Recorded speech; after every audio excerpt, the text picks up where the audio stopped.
আসসালামু আলাইকুম প্রিয় বার্সা ফ্যান্স, প্রিয় কুলার্স। ফুটবল বিশেষজ্ঞদের কোনো একটা জিনিস যদি ভালো না লাগে, তাহলে ফুটবল ভক্তদের মধ্যে একটা অংশ, আমি সবার কথা বলছি না, শুধুমাত্র একটা অংশের কথা বলছি, তারা রীতিমতো তুলোধুনো করেন। কিন্তু সেই ফুটবল বিশেষজ্ঞের কোনো একটা প্রি অ্যানালাইসিস যদি মিলে যায়, কিংবা যদি মাঠের মধ্যে সেই জিনিসটা দেন, তাহলে তাকে যথেষ্ট পরিমাণ কি সাধুবাদ জানান।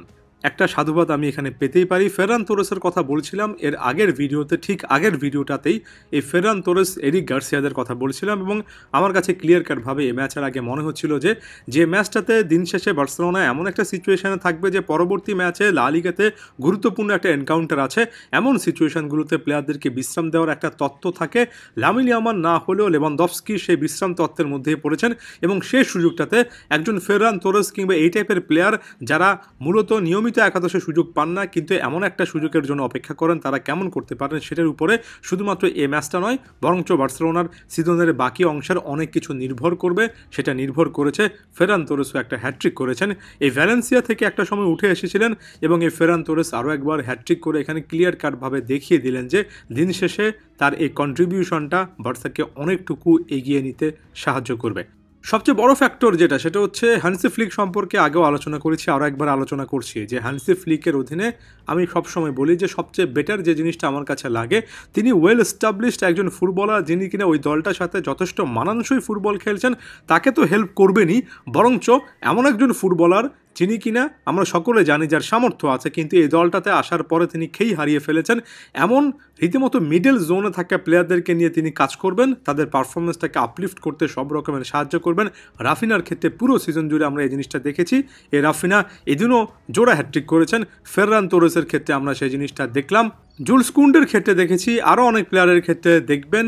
এই প্লেয়াররা যারা কিনা পারফরমেন্সে আপস অ্যান্ড ডাউনসের মধ্য দিয়ে লম্বা সময় ধরে গিয়েছেন, হান্সি ফ্লিক তাদেরকে নিয়ে যে কাজগুলো করেন সেটা মাঠের মধ্যে স্পষ্ট হয়। ফেরান তোরেস পারফেক্ট একটা নাম্বার 9 পারফরমেন্স দিয়েছেন।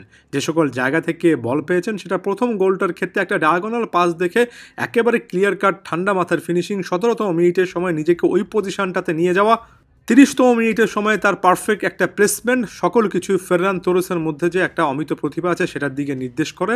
হ্যাঁ, এই ফেররান তোরেসকেই একটা লম্বা সময় ধরে যথেষ্ট পরিমাণ বিরক্তি আমাদের সকলেরই লাগতো, আমার নিজেরও লাগতো। তবে ওই যে বললাম, একজন ভালো কোচ এবং সেরা কোচের মধ্যে পার্থক্য এটাই যে একজন সেরা কোচ একজন প্লেয়ার যিনি কিনা রীতিমতো বিরক্তির উদ্বেগ ঘটিয়েছেন নানা কারণে, তার কাছ থেকে ভিন্ন কিছু বের করে আনতে পারেন।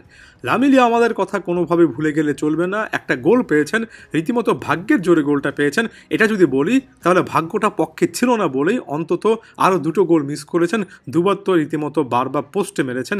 লামিন ইয়ামালের খেলা যত বেশি দেখি রীতিমতো মুগ্ধ হই। একটা উইংয়ে আপনার যখন লামিন ইয়ামালের মতো প্লেয়ার থাকে, এবং রাফিনার মতো এমন একজন ফুটবলার যিনি কিনা কখনো নাম্বার 10, কখনো দলের প্রয়োজনে একটা উইংয়ে, কখনো অ্যাটাকিং মিডফিল্ডে, কখনো বা তার পারফেক্ট রানিংয়ের মাধ্যমে প্রতিপক্ষ ডিফেন্সে একজন সেন্টার ফরওয়ার্ডের মতো মুভমেন্ট, এমন লাগাতার মুভমেন্ট করতে পারেন, তখন ফাইনাল থার্ডটা এক্সপ্লোসিভ না হওয়ার কোনো কারণ নেই। শুধুমাত্র একটা কারণে এই ফাইনাল থার্ডটা হয়তো বা খুব একটা বেশি অ্যাক্টিভিটি রাখতে পারবে না, সেটা হচ্ছে মিডফিল্ডে যদি আপনার সেই লেভেলের ডিস্ট্রিবিউটর, সেই লেভেলের প্রোভাইডার না থাকে।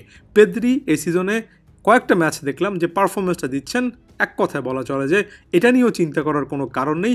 ফেরমিন লোপেজও গোল পেয়েছেন, ভিন্ন একটা রোলে, ভিন্ন একটা পজিশনে যথেষ্ট ভালো খেলেছেন। ফ্র্যাঙ্কি ডিয়ন তো ক্যাপ্টেন্সির আর্মব্যান্ডেই ক্লিয়ার কাটভাবে দেখালেন এখনও বার্সাকে অনেক কিছু তার দেওয়া আছে। এমন সিস্টেমে যেখানে প্রতিপক্ষ রীতিমতো 5-4-1-এর একটা ভ্যারিয়েন্ট নিয়ে আসে, যদিও আপনি সেটা নানা জায়গায় 3-4-3 দেখবেন, তবে যখন ডিফেন্সিভলি আগের চেয়ে আরও অনেক বেশি করে অ্যাওয়ার্ড থাকে, তখন আপনার ফুলব্যাকদের মুভমেন্ট অনেক বেশি করে ক্রুশাল হয়। হান্সি ফ্লিকের সিস্টেমে বালদে, জুলস কুন্ডেরা অন্তত অ্যাটাকিং ট্রানজিশনে, অর্থাৎ অ্যাটাকিং মেন্টালিটির ফুলব্যাক হিসেবে যথেষ্ট মুনশিয়ানা দেখাচ্ছেন, এবং সব মিলিয়ে এটা টিম বার্সার একটা পরিচয় কিন্তু এখানে হচ্ছে। এখন দেখুন, এই একটা ম্যাচের পারফরমেন্সে কিংবা এর আগের একটা ম্যাচের ভালো খেলা খারাপ খেলায় মাঝে মধ্যে আপনাদের কাছে মনে হয় যে যথেষ্ট পরিমাণ কথাবার্তা বলি।